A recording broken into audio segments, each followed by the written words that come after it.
Welcome, everyone, to the Over Under Movies podcast, where we take a prominent figure or franchise in the world of filmmaking and ask the simple question, are they overrated or are they underrated? My name is DeAngelis. I'm joined, as always, by my co-host, my partner in crime. He is really sick for this podcast, Mr. Jason Gong. Thank you for having me, Dylan.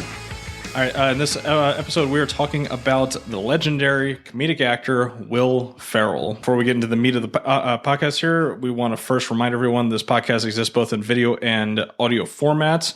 So, yes, you can always check out our episodes on Spotify or Apple Podcasts, wherever you listen to your pods, we're on there. You can also watch our smiling faces here on YouTube.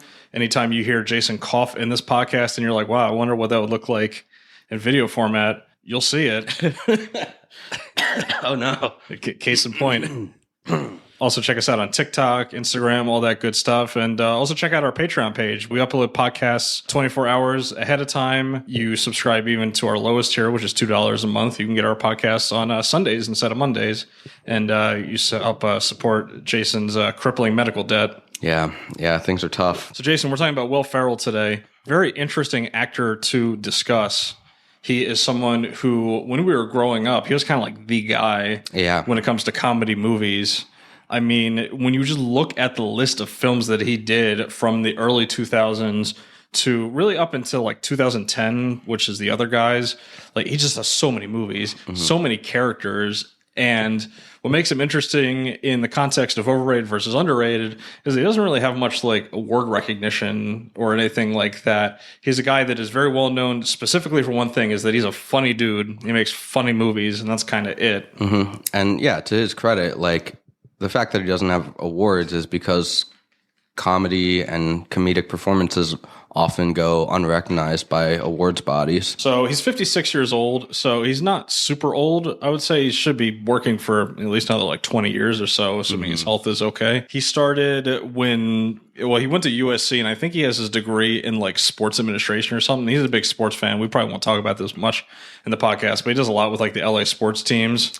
Yeah, I think he was originally planning to be a sports journalist or sports broadcaster. Yeah, I think broadcasting is like the main thing he wanted to get into. But once he started doing those internships, he was like, this is not for me.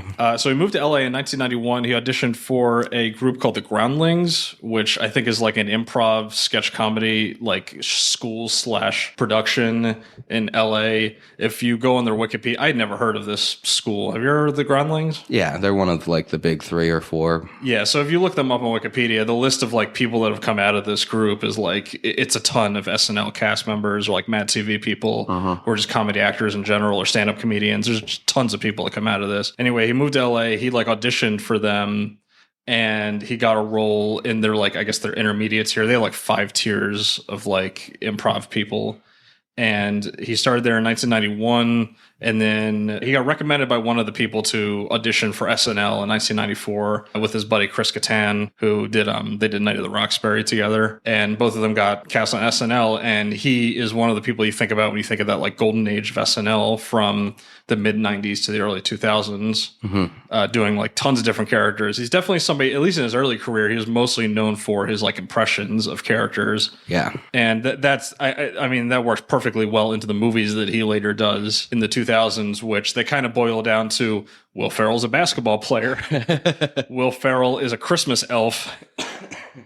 Will Ferrell is a news anchor. Yeah, he's very funny. Have you ever seen his audition tape for SNL? No, I heard it's very funny. It's like he's just been funny his whole life. Pretty good. I think he just pretends to be a cat, and it's very ridiculous. But yeah, his time on SNL, he was on there from 95 to 2002, which is a pretty decent stretch, 7 years.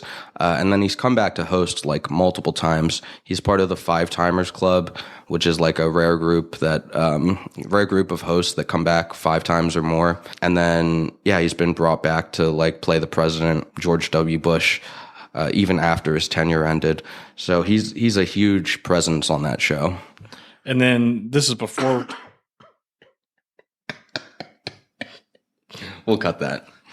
This is before we get into his legendary run of films as a movie star. He had done some like SNL movies prior. He was in Night at the Roxbury. Like I said, he was in Superstar, which is a Molly Shannon movie. He was in the first Zoolander movie. He was in the first Austin Powers movie. It's like a very small role. Was it Mugatu his name? He's great. He's hilarious in Austin Powers. He's hilarious in everything he's in. So here's his run. You ready for this, Jason? Yeah, hit me.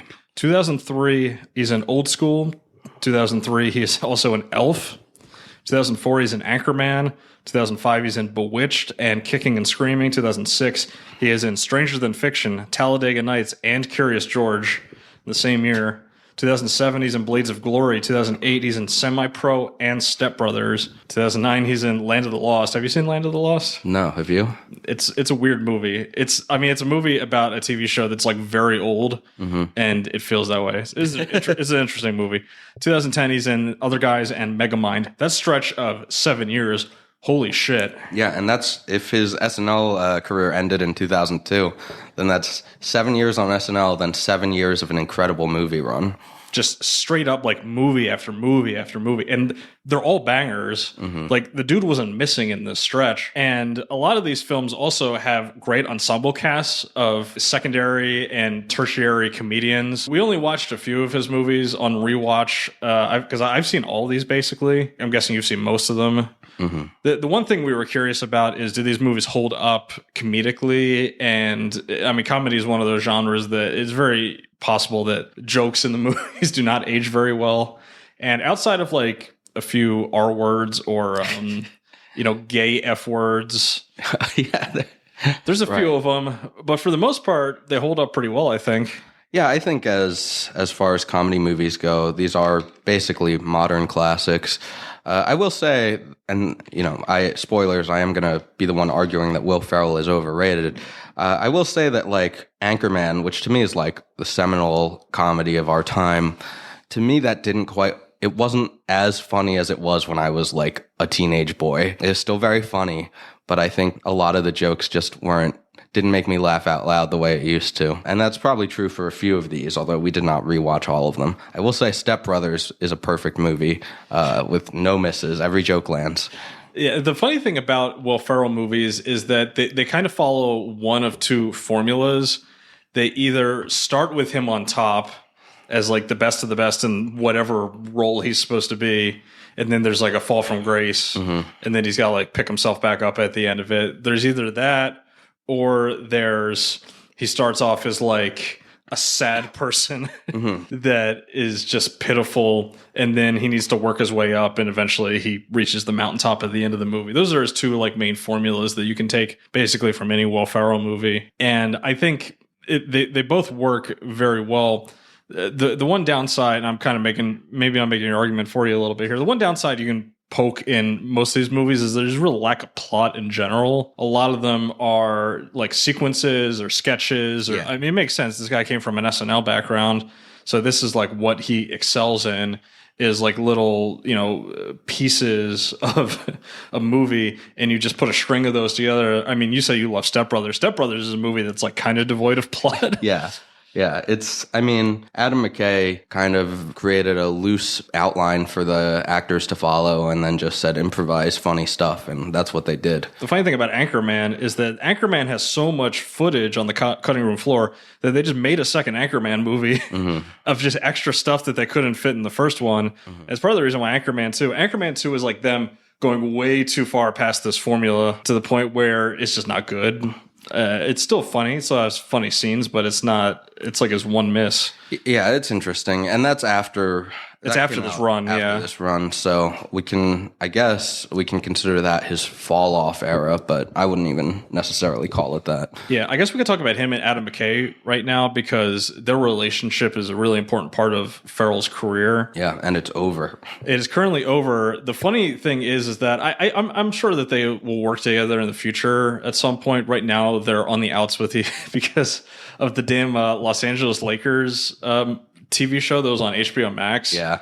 Will Ferrell wanted to play Jerry Buss, who was the owner of the Lakers, and Adam McKay cast John C. Reilly instead. So Will Ferrell's like, I'm not going to talk to you anymore. Not only did it end their personal friendship, but they also had a production company. Yeah, he was like, this is over. And he shut it down. Yeah. That's crazy. It is. Could you imagine if that happened to us, man? Tragic. Like they wanted to cast you in a role, but they cast me instead. I mean, we're very similar, like looking people. So we both have glasses. That is true. If they're trying to cast a character with really poor vision. So I'll read you off the 5 films that McKay and Ferrell did together, and give me your ranking of them from 1 to 5. Other Guys, Anchorman's 1 and 2, Talladega Nights, and Step Brothers. Okay, I'm going to go in the 5th place spot. The worst one, we'll just do Anchorman 2. Anchorman 2 Get it out. 5. Get it out of the way. All right, so top 4. 4th, what are they again? It's Talladega Nights, Anchorman, Step Brothers, Other Guys. Okay, yeah. So I'm doing Talladega Nights in the 4. Then I think I'm going to do Anchorman in the 3, and then I'm going to put Other Guys in the 2. Step Brothers. Yeah, and then Step Brothers number 1 for sure. Yeah, Other Guys kind of gets lost a little bit. It's a different role for him because him and Mark Wahlberg kind of play off each other in that movie, and he's the goofy character to Mark Wahlberg's serious character. No, I think it's kind of flipped because he plays like a buttoned up office. Well, that's true. He does a lot of goofy things in the movie. Yeah, because he's like a reformed like pimp, I think. Yeah. Is the twist in the movie. Yeah. And his wife is Eva Mendes, and he keeps talking about how ugly she is and homely she is. Yeah, Other Guys I think is great. It's a great way to end this run too, because in some ways it's like a transformation from like his earlier roles with McKay. This one I think does have a little bit more plot and is a little bit less loosey-goosey with its comedy. So I do think it shows that he has a little bit more range than the rest of these roles from that five movie run.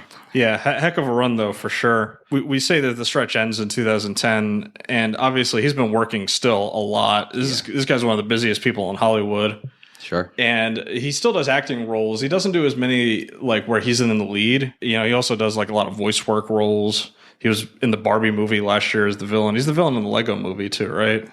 Yeah, he's Lord Business in the Lego movie.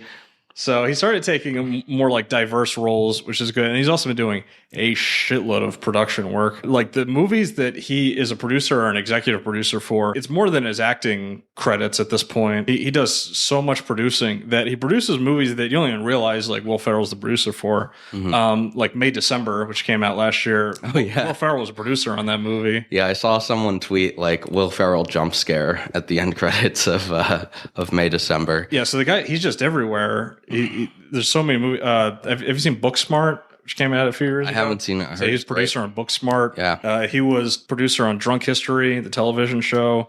Yeah, so he is one of the founders of funnyordie.com, which was one of the... Which him and McKay started. Mm-hmm. Yeah. Before you went to YouTube for every single video you needed, you had to go to different websites if you wanted to watch something funny. And the two big websites were College Humor and Funny or Die. And Will Ferrell was like one of the main guys who made Funny or Die. And that's where you get Drunk History, Between Two Ferns, a couple of other like huge comedy staples. At Midnight, which just came back as like the replacement to the James Corden Late Late Show. If anything, Funny or Die might be his biggest footprint in terms of the world of comedy because it produced so many other films and films and television shows that are just super funny. Yeah, and he was kind of ahead of the game a little bit there. I wonder if he started noticing before other like SNL people how like Saturday Night Live as a format was starting to not work as well anymore. I mean, like Saturday Night Live now is not remotely what it was in the 90s and the early 2000s. And if anything, especially with people like our age, like I feel like it's kind of a meme. We don't think of it as this like really good like sketch comedy show anymore. Now it's like, oh no, they're going to make like Hillary Clinton Barbie tweet sketches this week. They are. Oh no, I didn't even think about that. Yeah, so it's like whenever you see like cringe liberal shit on the internet, you think, oh no, Saturday Night Live is going to do something super unfunny with this, and that's not how it used to be. Like it used to just be like goofy dudes doing goofy shit, and it was really funny. I mean, Will Ferrell was like famous for doing his like George Bush impression during the Bush era, so it's not like that show's never been political, but it's not what it once was. And yeah, he was kind of ahead of the curve a little bit with Funny or Die, getting into the internet side of sketch comedy. Yeah, have you ever seen the first sketch they uploaded to that? Is it the little girl cursing at him? Yeah, it's called Landlord Baby or something like that. And the baby's his landlord, and she's just telling him to pay his rent, and he's so scared of her. It's great, and it's one of his best performances too. So I guess we've talked a lot about Will Ferrell as a comedian and his legacy as an actor or producer or whatever. It's going to be that he's a comedy guy, absolutely. But interestingly enough, he's never really tried to do more serious roles.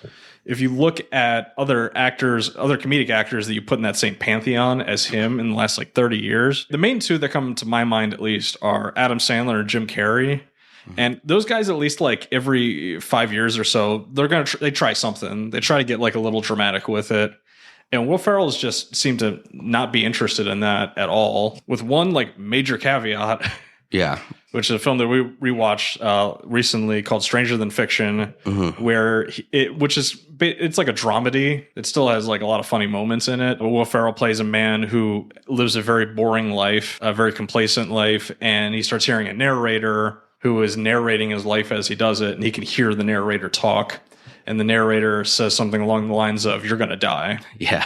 And he has to spend the movie trying to prevent his own death at the hands of this narrator. Yeah, and he's surrounded not by his usual crew of like fellow SNL alums, but he's with Emma Thompson and Dustin Hoffman. Yeah, Dustin Hoffman and Maggie Gyllenhaal. Yeah, the only other comedic actor in that movie is Tony Hale, and he's just a very small part of the film. Yeah, he's playing a serious role. He still is able to milk it for a lot of humor, I think. There's so much comedy in that dissonance between like this man trying to live his life and then this narrator talking about his life and how he starts to go crazy because of it. It's great. It's funny, but it's also, a very serious movie about this guy who just wants to live and figure out why life is worth living. It's a nice little flick. Yeah, there's a huge part of the middle of the movie where he's trying to figure out whether or not his life is a comedy or a tragedy, what type of story his life is, and that's basically the crux of the movie. Like, are you watching a tragedy or are you watching a comedy? Because the movie comes off as serious, but this is Will Ferrell. Yeah, and it's pretty funny. It hits a really good balance. It's a movie that I was reading some like IMDb and like Rotten Tomatoes reviews. People were really mixed on that film.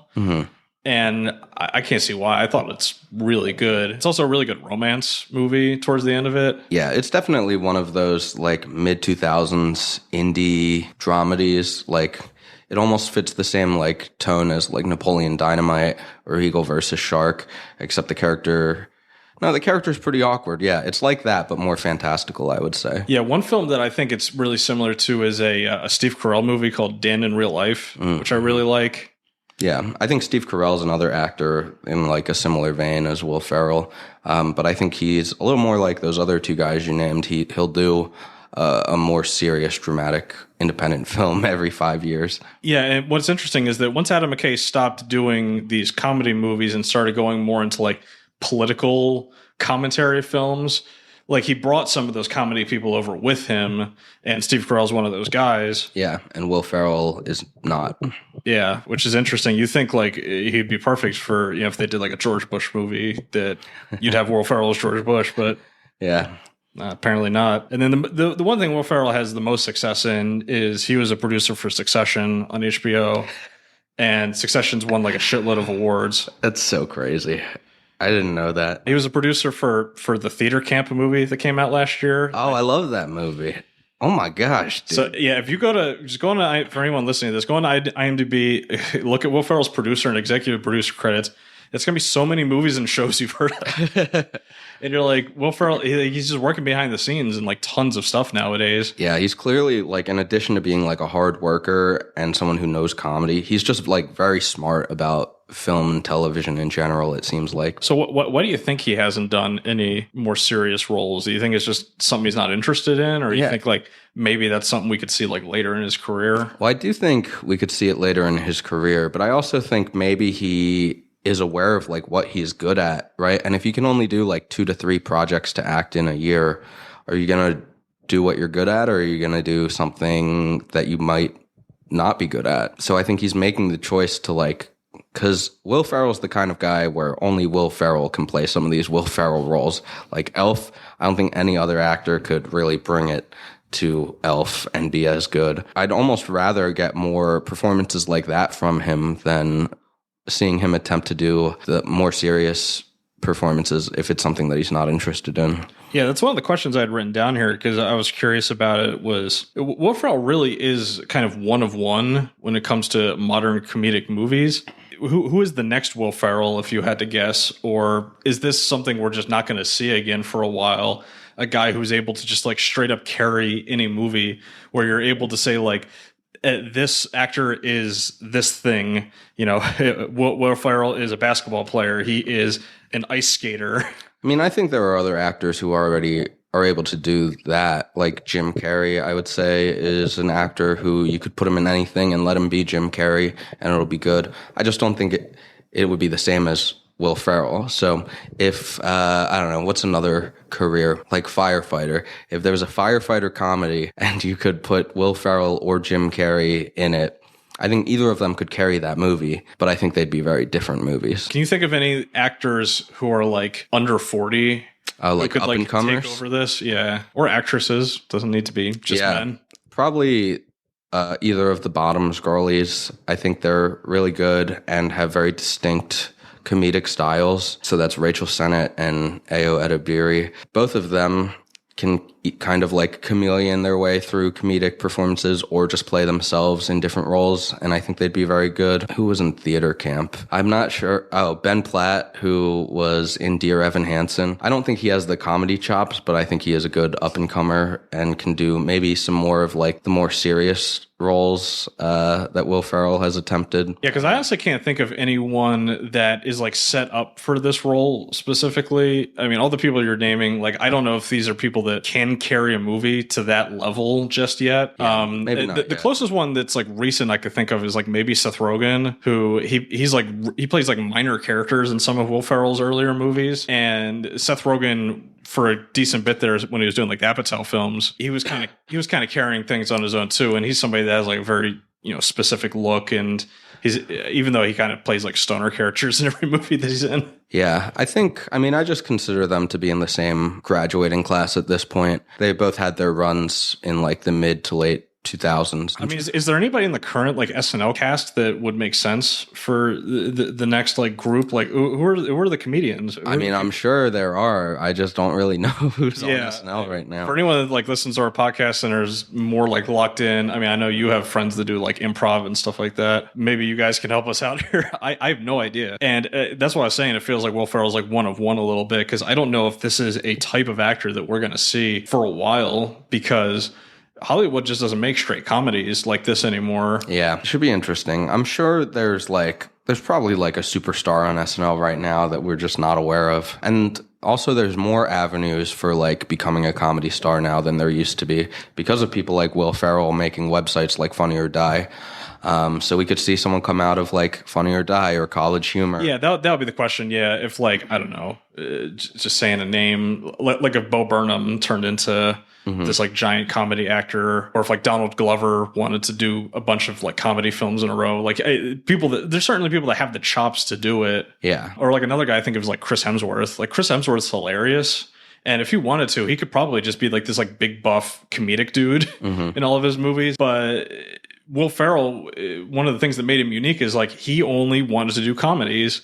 He knew who he was, and he wanted to play those characters every single film he was in. And that consistency is, I think, something that makes him really endearing when you look back at his career in hindsight here. Like we said, he's far from done as an actor. I could definitely see him being somebody who in 10 years when we get Greta Gerwig's Hillary Clinton biopic movie, he'll be George W. He'll be George W. Bush, and he'll get a Best Supporting Actor win. And that'll be it. That'll be his career on lock right there. Yeah, good for him. Last question I had, which I thought would be an interesting conversation, is Will Ferrell the GOAT comedy actor of the last 30 years? Is he number one? And I'll give you some other guys that I would say are in that ballpark that you could argue for. It'd be him, it'd be Jim Carrey, it'd be Adam Sandler, Jack Black, Ben Stiller, Vince Vaughn, Steve Carell, and Paul Rudd. Mm-hmm. Those are the big ones. Mm-hmm. So a lot of his friends, yeah. And unfortunately, not many women here. I'm sorry for like Tina Fey, Amy Poehler, Melissa McCarthy, Kristen Wiig. I don't know if they hit that same level because of. I'm sure there's rampant sexism in the comedy world.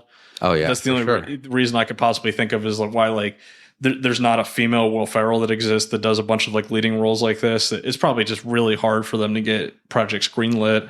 Yeah, Melissa McCarthy had a good run in the 2010s. And then Tina Fey kind of had a good run as well before she took over more of the producing side with a lot of her projects. Yeah. Is he the GOAT? So I do have to make the argument that he's overrated. So I can't just say he's the GOAT or I've got nothing to stand on. So I would say that I think Steve Carell's career has been a little bit quieter but more prolific. He's in almost as many straightforward comedies. And he's also got a lot of dramatic roles under his belt. But then he also has that run on The Office, where he basically carried that show for several seasons. So as great as Will Ferrell was on SNL, he wasn't the only guy carrying SNL. Whereas Steve Carell, Michael Scott, is one of the most iconic television characters of all time. And Steve Carell, I think, has been working in front of the camera a bit more over the past 10 years. So to me, I think he might be the comedy GOAT of the last 30. Yeah, it might be a little hot take. I would say that Will Ferrell, Jim Carrey, and Adam Sandler are the big three. Pretty definitively the big three. Yeah. Especially since if we're talking the last 30 years, that goes back to the mid 90s. So all those guys were still doing roles all the way back then. Yeah, it's an interesting conversation. I should make note here that the American Office television show has done irreparable damage to American minds. Oh, for sure. Yeah. That show that puts it into people's minds that you should be friends with your coworkers on a very deep level. It's so annoying. But it's very funny, and Michael Scott is very funny. I would also say that another contender for me for GOAT is Jack Black. I think that School of Rock is maybe one of the highest critically received comedy films of all time. And he's also the type of actor where I'd say he's very similar to Jim Carrey and Will Ferrell, where they're going really big for all their comedic performances. And also similar to Will Ferrell, Jack Black is a talented musician. We can talk about that a little bit more too. But yeah, Jack Black and Steve Carell for me are up there for GOAT.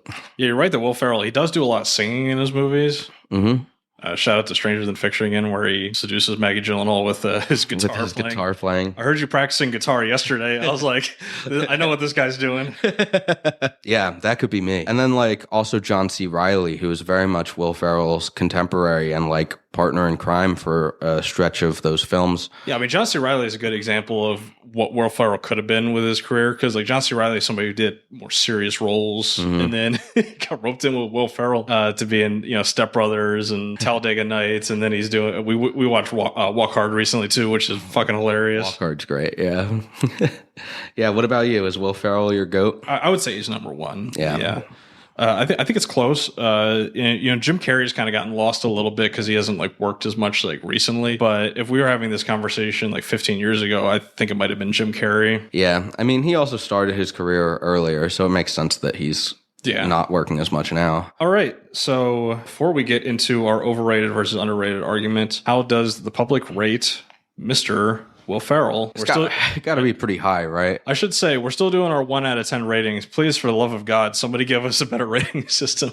Yeah. 1 out of 10 is a little boring, but we're rolling with it for now. It's easy. I mean, at least people understand it. It's very easy to digest. I agree. It's got to be high because I think you're right. He's considered like the GOAT by a lot of people. And that run that you described from 2003 to 2010 was insane. It's all time. And it's what we grew up on too. So anyone in our age bracket is definitely going to rank this. And it's interesting like how old some of these movies really are. Like Elf came out 21 years ago and it doesn't feel like a movie that's 21 years old. That's crazy. It's old enough to drink. And like Elf is like, I mean, it's like the big Christmas movie that like families watch now, I feel like. Yeah, when we talked about it on the Emmett Otter episode, you and I had both said like out of all the Christmas movies that have come out in our lifetime, Elf feels like the only one that's like a classic today. So yeah, huge ups to him. So I gotta rank him at like a 9. And that's just like, I can't even think of a reason why it's not a 10. I just feel like he probably has some haters somewhere. All right. I'm going to negotiate down a little bit. The first number I had in my head was 8. Okay. Because I do think to an extent, like, there's got to be a ceiling of, like, an actor that only does comedies. And I think, if we want to settle on 8.5, I'll give you 8.5. Sure.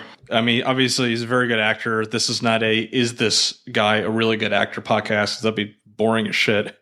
He's a good actor. His movies are really funny. And like we said, these films hold up, which is the major thing. Any of those movies that I listed between 2003 and 2010, like you can pop one of those guys in right now and you're going to have like a fun movie night. Yeah. I mean, that's what we did a couple weeks ago. We were like, let's just watch some Will Ferrell movies and they're great. Oh man, last week when we watched 2 Will Ferrell movies and 2 Kingsman movies in the same night. The duality of man. Yeah. Movie podcast. Sure, 8.5 sounds good to me. Yeah, what a legendary score for like one man. Yeah, we don't do a lot of... Is it the first like straight actor? Yeah, this is our first actor we're doing. Yeah, you came home one day and you were like, I just watched a bunch of Will Ferrell clips on YouTube at work. It's so funny. And that's why we're covering him. I was watching the outtakes of him on Eastbound and Down. Oh, yeah. Which he's also a producer for. Oh, my God. And he plays like a car salesman, car dealership salesman. And it's just the blooper reel of him trying to get the 2 guys to break. Mm-hmm. Well, he's talking about his plums and taking them to the farmer's market. It's the funniest fucking clip I've ever seen. I'll have to watch that show. I really like those. What's the guy's name? Danny McBride. Danny McBride. Yeah, I really like the Danny McBride HBO comedy shows. I think they're all bangers. Aruma John. He can't differentiate Danny McBride from John C. Reilly for some reason. It's so funny. The guys are nothing alike. Yeah. All right, Jason, you have the job of arguing that Will Ferrell is overrated. What is your pitch? Cool. Well, we've kind of already brought this up, but one, he does kind of limit himself to just doing comedies. So we haven't seen the extent of his range, and we've speculated about it a little bit. And maybe it's because he doesn't feel confident in his abilities to do more dramatic roles, or maybe he's not interested in them. But either way, like, that limits a lot of like how great we can say he actually is there's a whole other side of acting that we haven't seen from him. Additionally, even within his comedic performances, I would say a lot of them are really repetitive and he kind of plays the same character over and over. And of course, it's Will Ferrell as blank, which is a lot of fun, but it's still the same thing over and over. And his characters are always... and they get a lot of comedy from this. They're just kind of loud and stupid, which is... He does yell a lot. Which is great. A lot of shouting. But also, it can be grating. If you're watching multiple Will Ferrell movies in one week, it can be like, all right, I get this guy's deal. I know what he's doing, and I could do without for a day or two. It is one downside to, like, if you're showing somebody like Anchorman for the first time and they haven't seen like another Will Ferrell movie, if they don't like one of his movies, they're probably not going to like the other ones either. Yeah. So that's the thing. Like, he's a little bit one note, especially in his seminal run. I think now maybe he's trying more different things, but we haven't talked about those movies and maybe we haven't seen them. But yeah, repetitive. I think that a lot of his contemporaries that you named can do some of the things better than him. So if you're being like a loud musical performer, I do think Jack Black is a little bit stronger at that. I also think John C. Reilly, his friend, is a little bit better at that too. I think that like Walk Hard is something that showcases a lot more talent and range and skill from its lead than a lot of Will Ferrell's projects. And I don't know if Will Ferrell could have done Walk Hard. So I think that if you look at like Jim Carrey, John C. Reilly, Jack Black, they're all able to do a lot of the things that Will Ferrell can do. And in some ways, they can do them a lot better. So when you're stacking them up against all these other performers, he's not always the number one. And then, yeah, he's the worst part of the Barbie movie, like by a good margin. I know you haven't seen that movie. Yeah, we're going to be doing Barbie on the podcast in a couple weeks here, hopefully. So I'm looking forward to seeing what he's like in that. Yeah, it's like there's no reason for him to be in the movie. It's not good. So, and then there's also just the fact that we've described his runs. He had his SNL run from 1995 to 2002, and then his big movie run from 2003 to 2010. It's 2024. It's been 14 years since that big run ended. What has he been doing? Like, we know the answer is like producing all these shows and movies and stuff. But if we're looking at him as like a performer, it's hard to say that he's really an 8.5 if we haven't seen anything from him for the last 14 years. That's like half our lifetimes, man. So yeah, that's basically it. He is repetitive. A lot of his fellow comedians, I think, can do what he does and sometimes do it a little better. And then he just hasn't been as active over the last 14 years. Fair arguments. My underrated argument, just to like retort some of that stuff, I do think that he is somebody who has capability of that dramatic range. I would come to the conclusion that he's just somebody who, like you said, he knows what he is and he's playing to his strengths. Even though he could be, a B+ dramatic actor, he would rather just be an A+ comedic actor in all of his movies. He would prefer doing that. I think the one thing that really sets him apart as an underrated, figure in movies is the producing work. Mm. This is not just a guy who shows up every few years and does a bit role in a comedy and cashes a paycheck and then goes back to live in LA and, go to the Dodger games that he hangs out at. Yeah. This guy's putting in the work behind the scenes. And like you said, not only is he's not just working with his friends and his buddies every single movie. He's going out of his way to produce and executive produce shows and films for, groups that are like underappreciated and underserved. I mean, you'll see a lot of these projects that are female led, that are like LGBT led. It just came out last week that Will Ferrell's doing like a documentary, I believe, with his best friend who came out as a trans woman. Mm-hmm. And him like going through the process of like learning how to be a good trans ally. So he's somebody who is so intersectional with the way that he is choosing his projects. He could very easily be somebody, I mean, because of like, his age, when he came up through the comedy scene, is he could have just been a guy who was like, hey, I'm going to do like stuff with my comedy bros. And there are plenty of examples of male comedians that do that. Mm-hmm. And he's not one of them. He goes out of his way to try to lift up, these other groups. I mean, it's probably why he's in the Barbie movie. Like you're saying that he's like a bit like a character that's not, relevant to the movie. I guess we'll have to see. I haven't seen the movie yet. But he probably like jumped at the opportunity to be in that because he's like, yeah, I would love for this like movie that's like, intended for female audiences. The other major thing that makes him underrated is that he has like no awards recognition. I mean, it's a side effect of him being a comedic actor, but the Golden Globes has comedy categories every single year. I know that the comedy category is, no pun intended, a bit of a joke. Mm-hmm. They put movies in that category that are not comedies, but they're not good enough to go toe-to-toe with the drama films. So they're like, oh, we'll call them comedies. The Martian, it's a comedy now. Mm-hmm. So he could have gotten awards recognition. And it's funny that the only movie that he's got any sort of like recognition for is Stranger Than Fiction, which he got a nomination for Best Actor in a Comedy at the Satellite Films. And it's his one Golden Globe nomination, which he got for Best Actor in a Comedy, and that's just, back in 2006. So I think that is indicative of this guy could spread his wings out a little bit if he wanted to. It's clearly just doesn't want to. It's not a priority of his. This guy is so multifaceted and so talented. It's crazy like how good he is at the Hollywood game. This is a guy that has gone from, he's a funny guy in the 2000s, or like in SNL, he was a guy that did funny impressions. The development that he's made as he's gotten older. I saw a story of one of his first jobs when he moved down to LA. He was a bank teller. Yeah. And he was a bank teller for 2 days.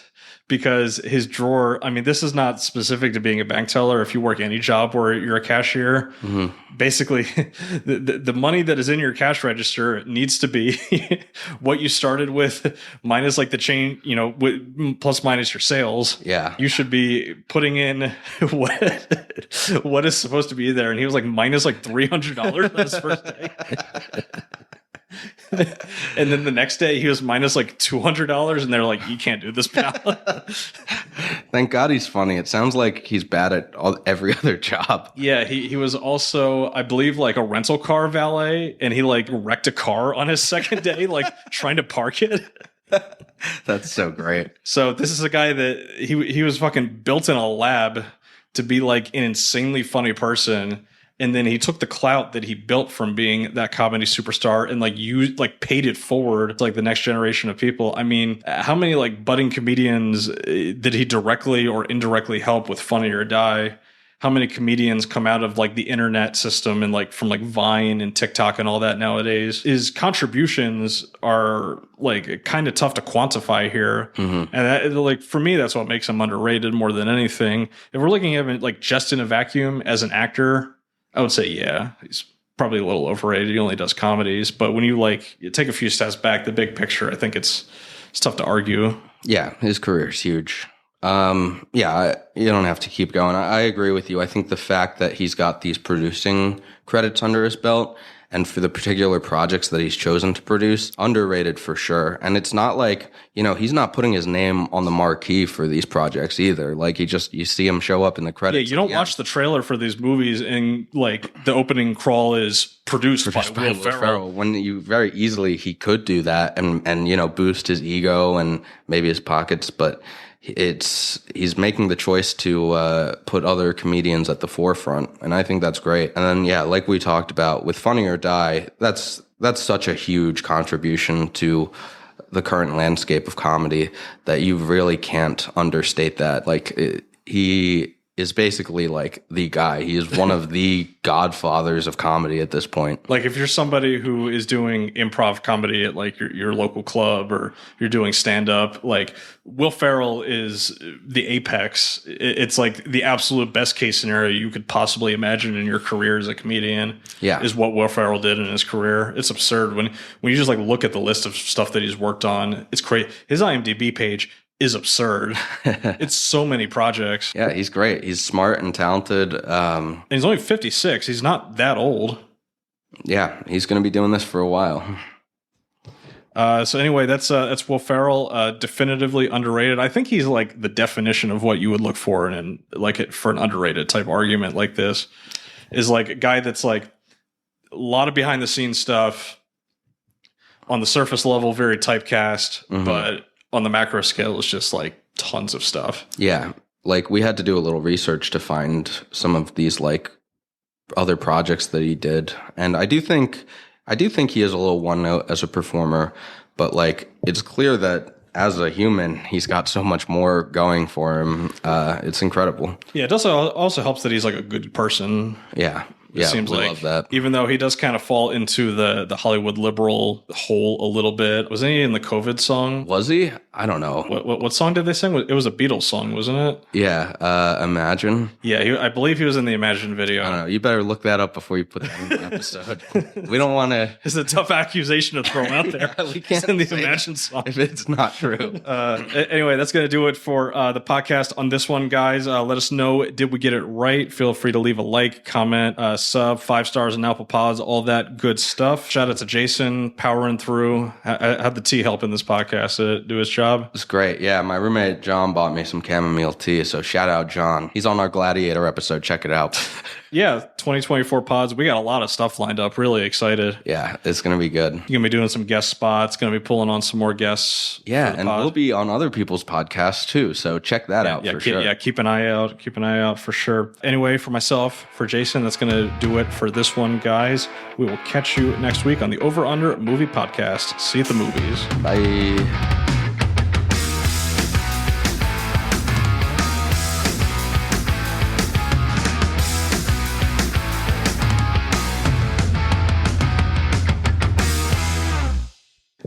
That's it. We're done. Good. Like.